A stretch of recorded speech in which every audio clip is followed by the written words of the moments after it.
What's going on, folks? Ted from Nerd Immersion here, and we have a brand new Kickstarter from our friends over at Kobold Press, and this is an unprecedented Kickstarter thus far.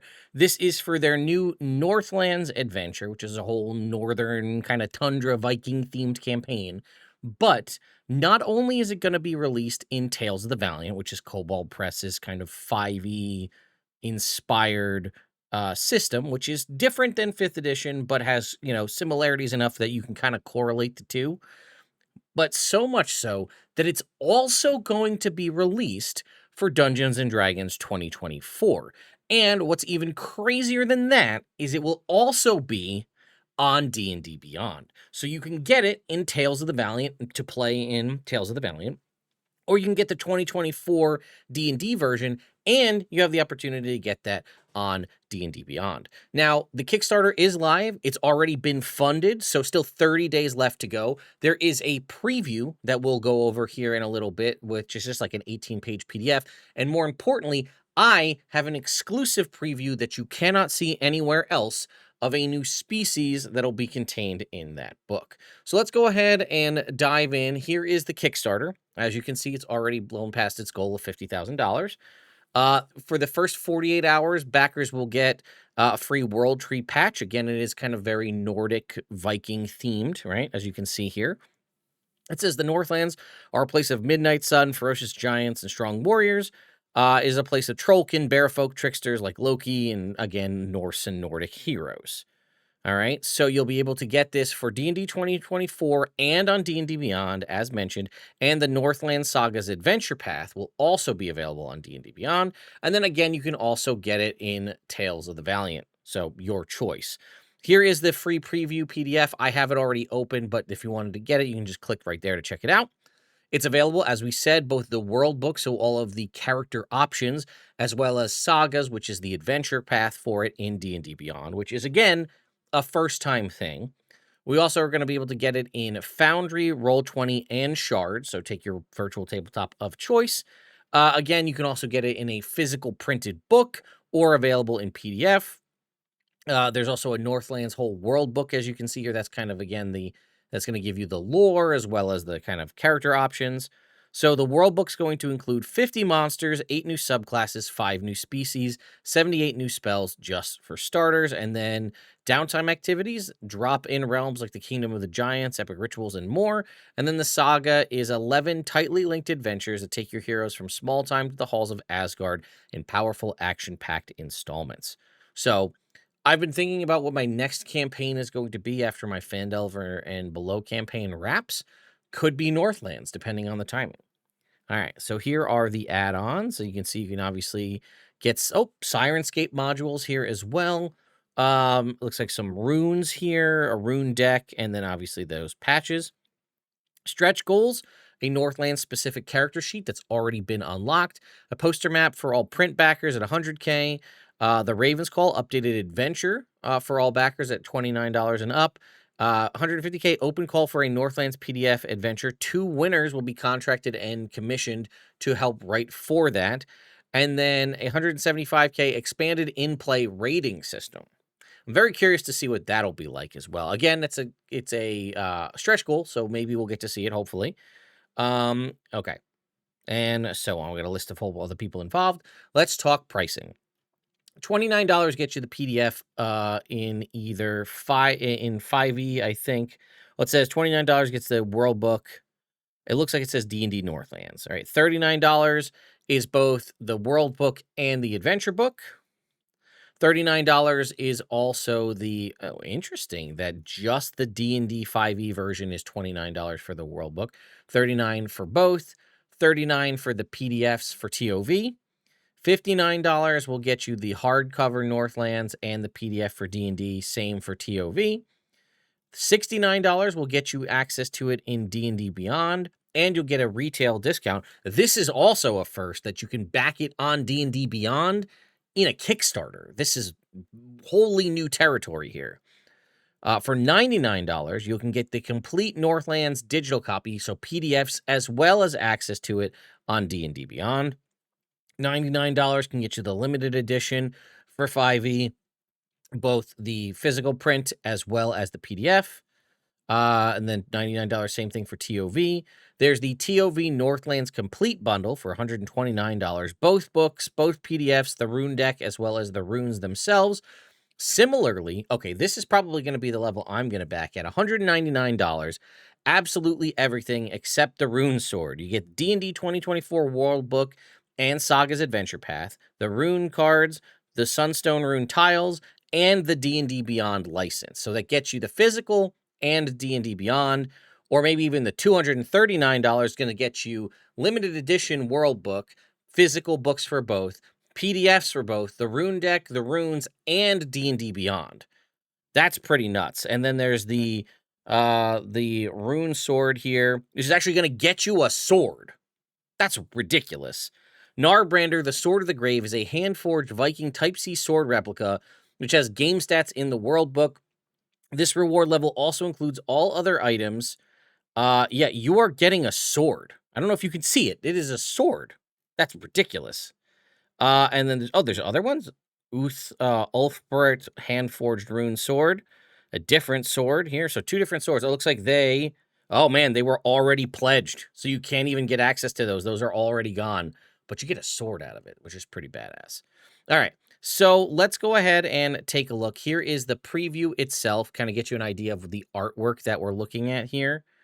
So let's see. Customs of the Northlands, honor over goodness. All right, subclass preview, Viking fighter. Let's go ahead and make this a 1-page so we can get a better idea. Zoom in a little bit. All right, the Viking fighter. Seaborn, advantage on all strength and dex. Remember, this is probably gonna be in TOV, so consider that. But advantage on all strength and dex saving throws and checks to be pushed, knocked over, knocked prone. In addition, you have advantage on checks to pilot otherwise or control waterborne vehicles. Viking weapon mastery. You gain weapon mastery with the battle axe, longsword, or spear. Weapons typically associated with Viking culture. If you already possess weapon mastery with one of these, you deal additional damage with that weapon equal to your proficiency bonus. Savage charge here at 7. As an attack action, you can move up to your speed and make a single melee attack. If the attack hits, you pass through the target's space and move a number of feet equal to half of your normal space. So you're charging through like a charge attack. And this bonus movement doesn't provoke attacks of opportunity. 10, Call the Northlands. You are facing, pick one of the following benefits. Dragon Slayer, advantage on attack rolls against dragons. Hardy Swimmer, swim speed will do your speed. Inert to cold, resistance to cold damage. Or Troll Slayer, advantage on attacks against all giants. Level 15 here, Marauder's Reprisal. When you first become bloodied, so less than half health, or if a creature scores a critical hit against you, you can use your reaction to make an opportunity attack against the nearest enemy. If the attack hits, you deal double weapon damage dice and gain a number of temporary hit points equal to half your level. You can use this feature proficiency bonus times per long rest. I really like that, your kind of reactionary things.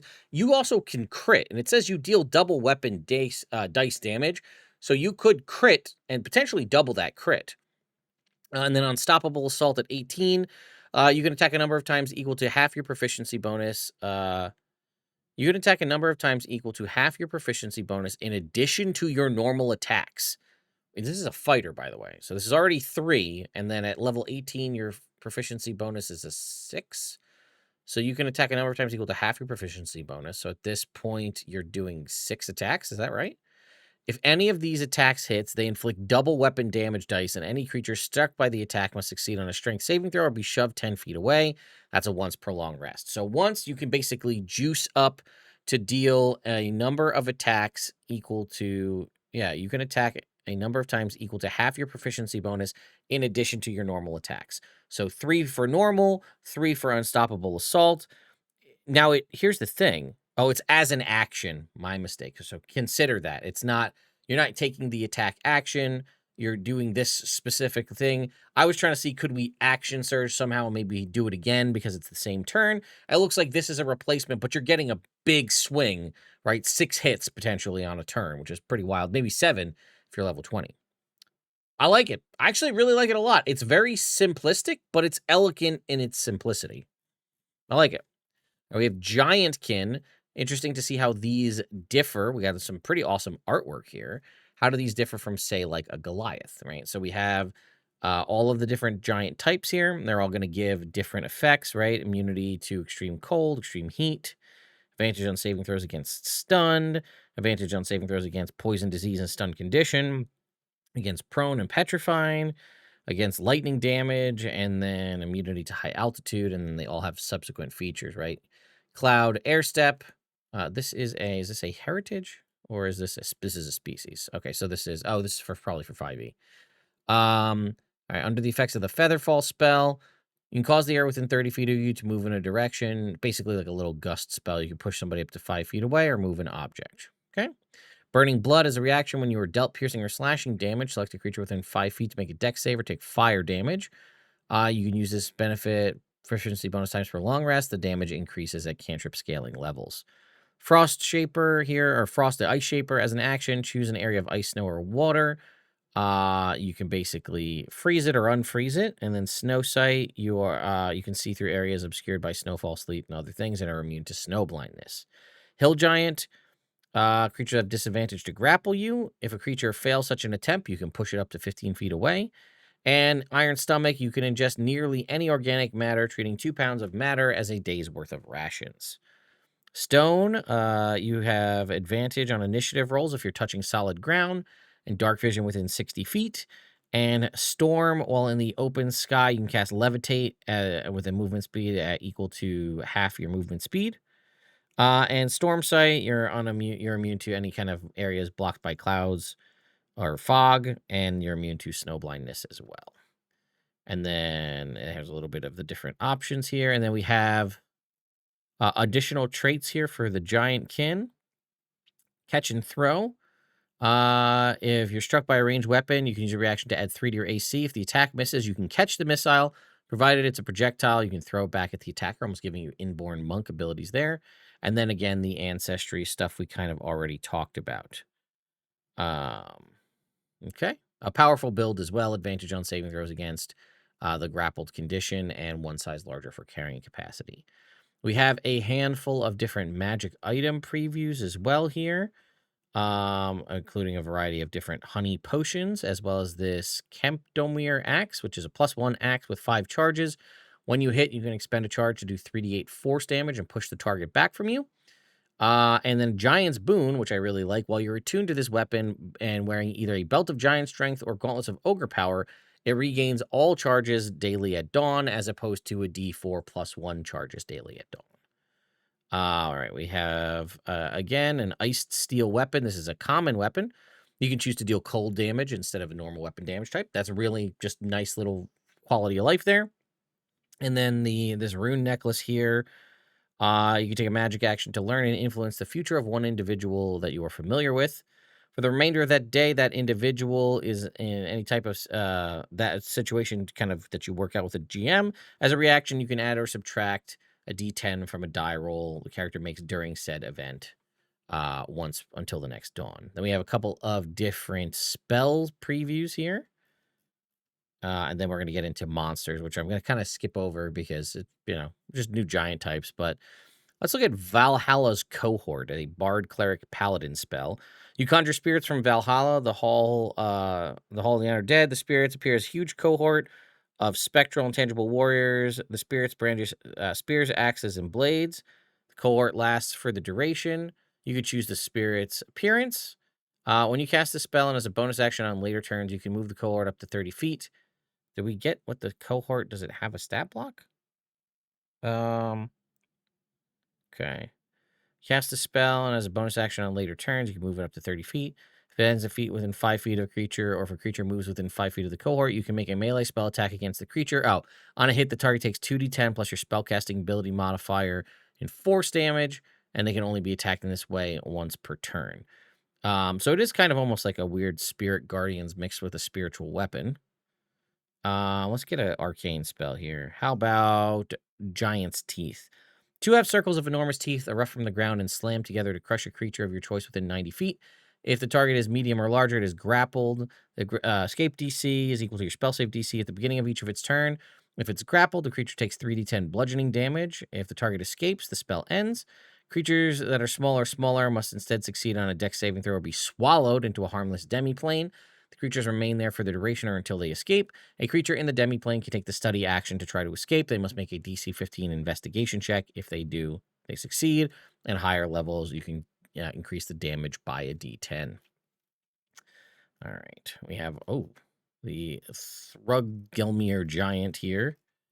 And that's pretty much it, but we do have our exclusive species here, the Werekin.